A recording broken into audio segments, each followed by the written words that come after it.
अस्सलाम वालेकुम पायम अज़्म जामी ऑफिशियल में खुश आमदीद। जुमातुल मुबारक 14 मार्च 2025 जब ये खाक सर आपसे मुखातिब और ये मेरा यूट्यूब चैनल अज़्म जामी ऑफिशियल है। लेस फनकारी मोर जानकारी की ताज़ा किस के साथ आपकी खिदमत में हाजिर हैं। बड़ा अहम दिन है आज कई हवालों से। जनाब इमरान खान साहब को एक केस में रिलीफ मिला है। जो इल्ज़ाम उन पर लगा वो साबित नहीं हो सका, जज साहिबान ये लिख कर बता रहे हैं।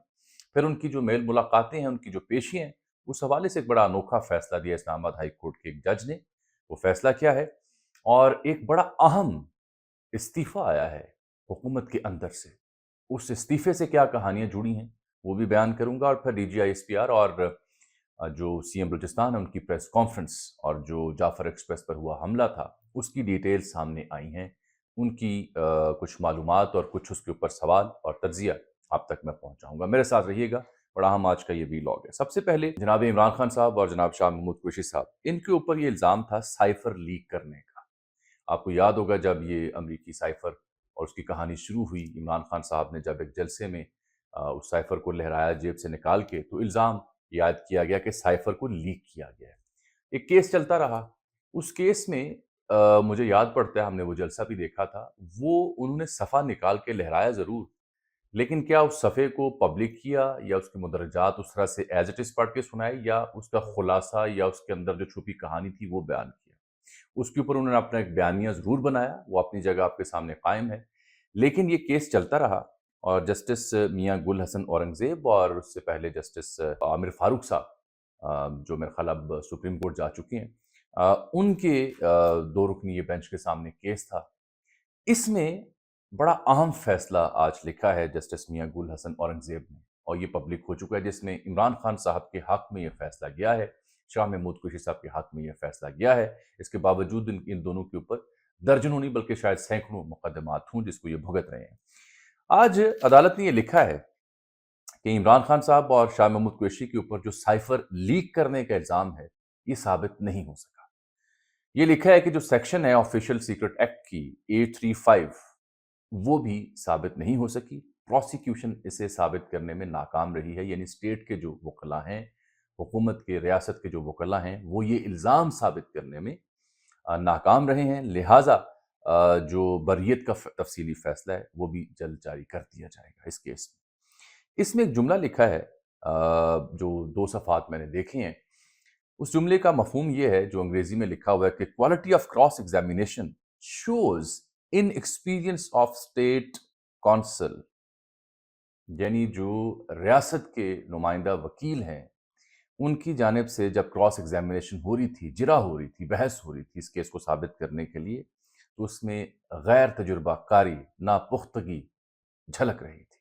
ये ऑब्जर्वेशंस हैं और प्रोसिक्यूशन जो है वो फेल हुई है अपने इस इल्ज़ाम को साबित करने में। तो ये जो इमरान खान साहब और पीटीआई का मौक़िफ़ था, वो तो इस केस के फ़ैसले के बाद दुरुस्त साबित हुआ और उनके ख़िलाफ़ साइफ़र लीक करने का इल्ज़ाम अदालत कह रही है साबित नहीं हो सका। अलबत्ता वो दीगर केसेस को भुगत रहे हैं। फिर इस्लामाबाद हाई कोर्ट के सरदार एजाज इसहाक साहब हैं। इन्होंने जो अपनी लॉ क्लर्क हैं मोहतरमा सकीना बानो, इनको कहा है कि 15 मार्च को दिन 11 से 12 बजे यानी कल इमरान खान साहब से वो मुलाकात करें और मिसाल यूसुफजई से मुतालिक उनका मौक़िफ़ लें। हुआ ये था कि सुपरिटेंडेंट अडयाला जो है गफूर अंजम साहब, उनकी आज पेशी थी और उनसे पूछा गया कि इमरान खान साहब क्यों ना पेश हो सके वीडियो लिंक के ज़रिए, तो उन्होंने कहा जी वीडियो लिंक जो है, उनके वकील ने कहा वो डाउन है। तो मिसाल यूसुफज़ई की जो इमरान खान साहब से मुलाकात ना कराने का ये केस है, उसके ऊपर उन्होंने अपनी लॉ क्लर्क को कहा है कि वो जाके इमरान खान साहब से मौक़िफ़ लें कि मिसाल यूसुफज़ई साहब आपके वकील हैं या नहीं हैं। तो ये बड़ी दिलचस्प एक पेशरफ्त हुई है और साथ आज उन्होंने ये भी कहा था कि 2 बजे वीडियो लिंक के ज़रिए उन्हें पेश करें या फिर 3 बजे उन्हें इन पर्सन पेश किया जाए। तो दिलचस्प कहानी है जो मुख्तलिफ़ अदालतों में, क्योंकि केसेस की नोयत बड़ी दिलचस्प है, तो उसके ऊपर जो रद्द-ए-अमल आता है, वो भी बड़ा दिलचस्प होता है। अब तीसरा जो अहम नुक्ता है वो भी सुन लें। एक अहम इस्तीफ़ा जो आया, वो डीआईजी हैं इमरान किश्वर। ये 16 अगस्त 2023 में जब इमरान खान साहब गिरफ्तार हुए, तो इनका बयान सामने अखबारों में छपा हुआ है कि जी जब हमने गिरफ्तार किया तो प्याले में राख थी, तावीज़ थे, वगैरह-वगैरह। ये इमरान किश्वर साहब वही हैं जो 9 मई की जेआईटी है पंजाब में, उसकी सरबराही भी कर रहे हैं। तो इमरान किश्वर साहब पीटीआई इमरान खान साहब के मामलात को जिस तरह से देख रहे थे, वो मुझे बताने की ज़रूरत नहीं है। लेकिन उनसे मनसूब बयानात मैंने आपको बता दिए हवाले के तौर पर कि ये वो इमरान किश्वर साहब हैं। इन्होंने एक बड़ा इस्तीफ़ा अब अपना दे दिया है। जो आईजी के नाम इन्होंने लिखा है, अंग्रेज़ी में लिखा इस्तीफ़ा सोशल मीडिया पर वायरल हुआ पड़ा है। बड़े दिल गिरफ़्ता ये मालूम होते हैं उस इस्तीफ़े में, बड़े रंजीदा मालूम होते हैं उस इस्तीफ़े में, और ये लिखते हैं कि मैंने बड़े गैर मुतज़लज़ल अज़्म के साथ हलफ़ की पासदारी की। बड़ी अच्छी अंग्रेज़ी में इन्होंने लिखा, जिसका तर्जुमा मैंने करने की कोशिश की है।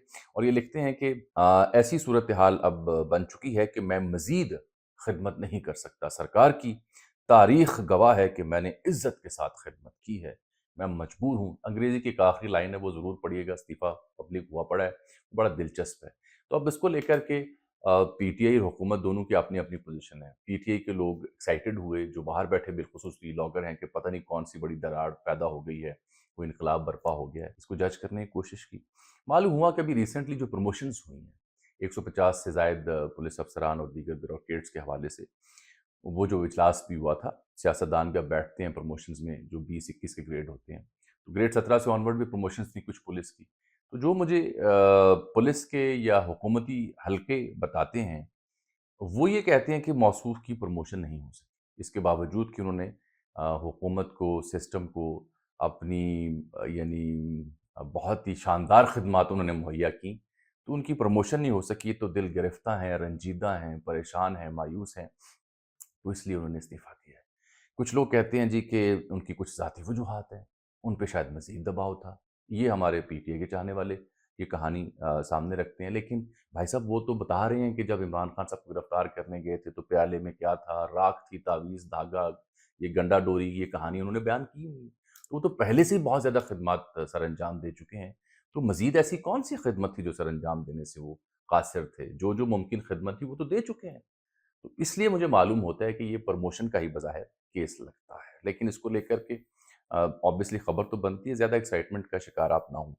अब आ जाते हैं डीजी आईएसपीआर और जो सरफराज बुगटी साहब की प्रेस कॉन्फ्रेंस है।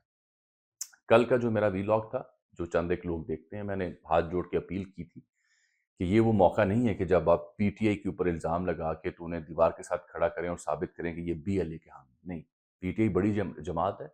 पीटीआई हो या फिर रियासत हो या हुकूमत हो, आज मैं ये कहने पर मजबूर नहीं बल्कि खुशी से कह रहा हूँ कि आज की प्रेस कॉन्फ्रेंस देखने के बाद जो पहला ज़हन में मुझे ख़्याल है, वो ये है कि शुक्र है कि सैनिटी प्रिवेल की है ऑल अक्रॉस, चाहे पीटीआई हो, चाहे रियासत हो या हुकूमत हो। आज की प्रेस कॉन्फ्रेंस में कई एक सवाल तो उठते हैं, कई एक मामलात के ऊपर सवालिया निशान भी बनता है, लेकिन सबसे जो अच्छी बात पाकिस्तान के लिए, पीटीआई के लिए, हुकूमत के लिए, हम सब के लिए हुई, वो ये हुई कि आज की प्रेस कॉन्फ्रेंस में पीटीआई, एक ख़ास मख़सूस सियासी जमात, सोशल मीडिया के ऊपर ज़हर, ये लफ्ज़, ये जुमले मुझे सुनने को नहीं मिले।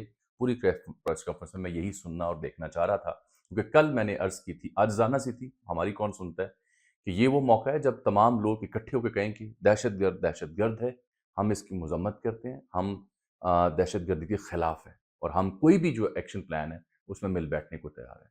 तो ये सबसे पहले तो पीटीआई ने इंतहाई ज़िम्मेदारी का मुज़ाहरा किया, चाहे बैरिस्टर गौहर हो, आरिफ अलवी हो, कल मैंने ज़िक्र किया, और फिर एपीसी की हद तक भी जो बातें हुई, वो बाद में बताता हूँ। लेकिन आज की प्रेस कॉन्फ्रेंस में चाहे डीजी आईएसपीआर साहब हो या सरफराज बुगटी साहब हो, उन्होंने ऐसी कोई गुफ्तगू नहीं की जो काबिल तारीफ़ है। पीटीआई को उन्होंने हदफ़ तनकीद नहीं बनाया, जो कि अच्छी बात है। ये इस बात का इदराक है कि एक बड़ी सियासी जमात है, अपोज़िशन की जमात है, केपी में इनकी हुकूमत है, और बलूचिस्तान में पंजाब में ये अपोज़िशन में है, कौमी असम्बली में अपोज़िशन है। तो एक ख़ास सियासी जमात, ये बड़ी जमात को आप एक तरफ धकेल के एक ख़ास नज़रिए के साथ जोड़ के उल्टा नुकसान रियासत का और हम सब का होना था। तो अच्छी बात है अगर कुछ इस मामले में मामला फ़हमी देखने को मिली है। दूसरी बात, उन्होंने डिटेल्स शेयर की हैं जो आपने प्रेस कॉन्फ्रेंस में देखी होगी, कैसे ये ऑपरेशन हुआ। साइमा शबीर साहिबा हैं उर्दू अरब न्यूज़ से, और खुर्रम साहब हैं उर्दू न्यूज़ से। इन 2 सहाफ़ियों ने बड़े अहम सवाल किए इन दोनों शख्सियात से। एक तो पूछा गया कि कितने लोग ट्रैवल कर रहे थे? यरगमाल कितने थे, शहीद कितने थे, रिहा कितने हुए, और क्या ये भी खदशा है कि कुछ लोग अभी भी यरगमाल हों? तो बताया गया है कि 425 अफराद ने टिकट्स ली थीं, इसमें से 354 जो यरगमाल बनाए गए थे उनकी वापसी हुई है, 26 मुसाफिर इसमें शहीद हुए हैं, और 37 अफराद इसमें ज़ख्मी हैं, 18 फ़ौजी और एफसी एहलकार इसमें शहीद हुए हैं मजमूई तौर पर। ये वो वाहिद नुक्ता था जिस पे बज़ाहिर कोई वज़ाहत उस तरह से समझ नहीं आ रही थी اس کو لے کر کے لوگ سوال اٹھا رہے تھے کہ اچھا 425 اگر لوگ ہیں تو یہ جو آپ فگر دے رہے ہیں کہ 380 جو ہیں وہ مجموعی طور پر واپس آ چکے ہیں، تو 26 اس میں شہید ہیں، 354 یرغمالی واپس تھے تو 26 شہید ہیں، تو یہ 380 ہو گئے، باقی کہاں گئے؟ باقی جو 45 بنتے ہیں ان کے اوپر سوال اٹھ رہے تھے۔ اس کے اوپر بگٹی صاحب نے یہ کہا جی ہو سکتا ہے اکا دکا وہ ساتھ لے گئے ہوں، ہو سکتا ہے کچھ لوگ ایف سی والوں کو بھی ملے تھے، ہو سکتا ہے کچھ لوگ پہلے ٹرین سے اتر چکے ہوں، تو 425 کے ٹکٹس کی اطلاع تھی، کچھ لوگوں نے ہو سکتا ہے ٹکٹ نہ لی ہو، کچھ لوگ ہو سکتا ہے اتر گئے ہوں۔ یہ وضاحت دینے کی کوشش انہوں نے کی ہے۔ البتہ سوال اچھا تھا خرم صاحب کا بھی اور سائمہ شبیر صاحبہ کا بھی، جنہوں نے اس معاملے پہ بڑی تفصیل سے بات کی۔ جو رولز آف گیم کی تبدیلی تھی اس میں D G I S P R نے یہ کہا ہے کہ ان کے لیے رولز آف گیم تبدیل ہوئے ہیں جو معصوم لوگوں کو بسوں سے اتار کے قتل کرتے ہیں۔ یہ بھی بہت اچھا کیا کہ یہ رولز آف گیمز کی تبدیلی صرف دہشت گردوں کی حد تک ہے۔ پھر ایک بڑا اہم نکتہ تھا جہاں پہ میں پھنسا ہوا تھا کہ وہ نیشنل ایکشن پلان کی انہوں نے 14 نکاتی سلائیڈ چلائی، اس میں کائنیٹک آپریشنز بھی تھے۔ جو ہمارے ادارے ہیں، چاہے وہ سیکیورٹی کے ادارے ہوں، انٹیلیجنس کے ادارے ہوں، ان کی استعداد کار میں اضافہ کرنا تھا، عدالتوں سے انصاف لینا تھا، ڈیولپمنٹ کرنی تھی، اداروں کی کارکردگی بہتر کرنی تھی۔ بلوچستان میں آپ دیکھیں وہ بتا رہے تھے 0.5% پروسیکیوشن ریٹ ہے، اگر عدالت میں وہ کیس جاتا ہے تو 0.5% وہ کیس کلیئر ہوتا ہے، باقی کیسز پینڈنگ ہوتے ہیں یا پھر وہ لٹک جاتے ہیں یا آزادی دے دی جاتی ہے۔ تو ایک اس 14 نکاتی ایجنڈے میں آخری نکتہ تھا پولیٹیکل ریکانسیلیشن، اس کے اوپر بات نہیں ہوئی کہ جہاں پہ آپ نے استعداد کار بڑھانی ہے، دہشت گردوں کا قلع قمع کرنا ہے، ان کے پیچھے جانا ہے، انٹیلیجنس کو بہتر کرنا ہے، وہاں آخری نکتہ تھا پولیٹیکل ریکانسیلیشن۔ اس کے اوپر بگٹی صاحب کی جو لب و لہجہ تھا وہ متاثر کن نہیں مجھے لگا، کیونکہ وہ ڈال رہے تھے امپیزمنٹ کی پالیسیاں پچھلی حکومتوں کی، تو پچھلی حکومتیں بلوچستان میں کون بناتا تھا؟ پچھلی حکومتیں بھی ظاہری بات ہے ایسی بنتی رہیں جیسے بگٹی صاحب کی حکومت بنی ہے، تو پچھلی حکومتوں نے بھی جو کیا اس کے ذمہ دار حکومت بھی ہیں، حکومت بنانے والے بھی ہیں۔ تو یہ مسئلہ جو لوگ کہتے ہیں کہ سیاسی نہیں ہے، یہ مسئلہ سیاسی بھی ہے، عسکری بھی ہے۔ ایک بات بہت واضح آج ہوئی جس پہ میں تو کھل کے بات کروں گا کہ واضح طور پر آج انہوں نے نام لیا بھارت کا، کلبھوشن کا انٹرویو ہو، ان کے سابق آرمی چیف کا انٹرویو ہو یا اجیت دوول کا انٹرویو، سب نشر کیے۔ جو بھارتی میڈیا کا کردار تھا وہ بڑا بھیانک اور بڑا خوفناک تھا، اور میں نے کالم ایک لکھا تھا کہ عرض یہ ہے کہ خبر مکمل بلیک آؤٹ نہ کریں۔ اگر آپ پاکستانی صحافیوں کو وہ خبر کور کرنے دی جاتی تو ظاہری بات ہے آلٹرنیٹو پرسپیکٹو بھی آتا۔ خبر کی حرمت، خبر کی اشاعت ضروری ہوتی ہے، اس کو کینسل کرنا یا مکمل ختم کرنا حل نہیں ہوتا، اور اس سے فائدہ اٹھایا انڈین چینلز نے۔ ایک بات بہت اہم تھی کہ جہاں بھارت کا نام لیا گیا، قرار دیا گیا ذمہ داروں سے کہ بھارت دہشت گردی کے پیچھے ہے، وہاں ایک فیکٹر اہم ہے۔ جو بھی بھارتی ٹی وی تھے، C N N, I B N ہو، انڈیا ٹوڈے ہو یا دیگر چینلز ہوں، جو انہوں نے فیک یا پرانی ویڈیوز یا اے آئی ویڈیوز چلائیں، وہ تو اپنی جگہ۔ ایک ویڈیو انہوں نے چلائی جو حقال HAKKAL، یہ دہشت گرد تنظیم بلوچستان، ان سے جڑا یہ ہینڈل ہے، اس نے ایک ویڈیو جاری کی تھی اسٹرین کی۔ وہ جب انڈین میڈیا پہ چلی تو اس کے اوپر ایک سوال بڑا اہم ہے کہ بھائی یہ کیا B L A U N اور بین الاقوامی اداروں سے امریکہ کی جانب سے کالعدم تنظیم ہے؟ جواب ہے۔ تو کالعدم تنظیم کی جانب سے جاری ویڈیو نشر کرنے کا مقصد کیا ہے؟ مطلب یہ ہے کہ آپ انٹرنیشنلی ایک تنظیم جس کو کالعدم قرار دیا گیا ہے اس کی ویڈیو نشر کر کے آپ اس کو اہمیت دے رہے ہیں، آپ پاکستان مخالف ایجنڈے کو ہوا دے رہے ہیں اور آپ ان کا اعلی کار بن رہے ہیں۔ یہی وجہ ہے کہ انڈین چینلز نے مسلسل اس کے اوپر ٹرانسمیشنز کی، لیکن اس کا متبادل یہ تھا کہ جو آج پریس کانفرنس میں باتیں کی گئی ہمارے میڈیا پہ بھی کی جاتی اور میڈیا کو ایکسیس دی جاتی، اس علاقے میں لے جایا جاتا تاکہ وہ بھی بیان کرتے، ذمہ داری کے ساتھ کرتے۔ پاکستانی صحافی کیوں غیر ذمہ دار ہوں گے جب دہشت گردی کا واقعہ آئے گا؟ کیوں ہم لہو دکھائیں گے؟ ہم رپورٹ کریں گے، رپورٹ کرنا چاہتے ہیں۔ تو یہ اس کا حل تھا۔ دوسری بات جو انہوں نے کی وہ مسنگ پرسنز کے حوالے سے ہے کہ جی مجموعی طور پر 10,485 مسنگ پرسنز تھے، 8,140 کیسز ریزالو ہیں، ابھی بھی 2,261 جو ہیں وہ باقی ہیں۔ 2011 سے آنورڈ وہ کہتے ہیں 2,911 کیسز تھے، 452 باقی رہ گئے ہیں۔ مسنگ پرسن ایک ہو یا 1,000 ہوں، کنسرن تو ہے، اور اس کنسرن میں جو حکومت کا کردار ہے وہ مزید بہتر ہونا چاہیے۔ رہ گئی بات اے پی سی کی، تو اے پی سی کے بارے میں بالکل سنجیدگی کے ساتھ اگر یہ پی ٹی آئی سے رابطہ انہیں کرنا چاہیے، بڑی سیاسی جماعت ہے، اور عمر ایوب ہوں، شبلی فراز ہوں یا دیگر ہوں، ان کو تو آپ نے بلانا ہی بلانا ہے، لیکن یہ جو بات کی جا رہی ہے کہ عمران خان صاحب تو جیل میں ہیں، وہ تو پارٹی کے سربراہ نہیں ہے، جب آپ پی ٹی آئی کا ذکر کرتے ہیں تو P T I Imran Khan ہے، یہ بات کسی کو اچھی لگے یا بری لگے، اور جب حالات اس طرح سنجیدہ ہوں تو ان سے رابطہ کرنے میں بھی حرج نہیں ہے۔ اگر اچکزئی صاحب اور مینگل صاحب عمران خان صاحب سے ملنا چاہتے ہیں تو حکومت کو بھی ملنے میں یار نہیں ہونی چاہیے۔ اے پی سی اسی صورت میں کامیاب ہوگی، مؤثر ہوگی، جب تمام سیاسی جماعتیں آن بورڈ ہوں۔ اس امید اور دعا کے ساتھ کہ جو غلط فہمیوں کا سلسلہ یہ بند ہو، ایک دوسرے کو ٹارگٹ کرنے کا سلسلہ بند ہو، کیونکہ دہشت گردی سے اگر نمٹنا ہے تو صاحب ایک بات یاد رکھیں، سیاسی کنسنسس اور سیاسی طور پر جو استحکام ہے وہ بھی لازم ہے۔